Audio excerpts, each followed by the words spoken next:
আলহামদুলিল্লাহ, আলহামদুলিল্লাহ, আমরা চলে আসছি জান্নাতুল মাওয়াতে, কবরস্থান। এই যে এই সেই জান্নাতুল মাওয়া, অনেক ইতিহাস, অনেক বয়ানের মধ্যে আমরা শুনি, হাদিস কোরআনের মাধ্যমে আমরা জান্নাতুল মাওয়া সম্পর্কে অনেক তাফসীর শুনছি, নিজেরাও স্টেজে বসে মেম্বারে বসে অনেক আলোচনা করছি। আজকে সরাসরি আপনাদেরকে লাইভে দেখাচ্ছি। এই যে কবর দেখেন, সৌদি আরবের কবরগুলা কেমন, আর আমাদের বাংলাদেশের কবরগুলা বান্দার জন্য কত ফিকির করি।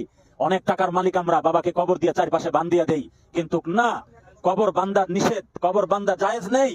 হ্যাঁ, কোটা কই জিন মসজিদটা? আমরা এখন আলহামদুলিল্লাহ জান্নাতুল মাওয়া ছেড়ে আসছি, এখন আমরা আসছি জিন মসজিদে। এই যে ডাইনে আমরা দেখাচ্ছি, আমার সুমন ভাই ক্যামেরাম্যান, উনি এই হচ্ছে জিন মসজিদ। আল্লাহু আকবার। এইখানে এখানে নবী করিম সাল্লাল্লাহু আলাইহি ওয়াসাল্লাম ইমামতি করতেন, লক্ষ লক্ষ জিন মুসল্লি হয়ে নবীর পিছনে নামাজ আদায় করতেন। আল্লাহু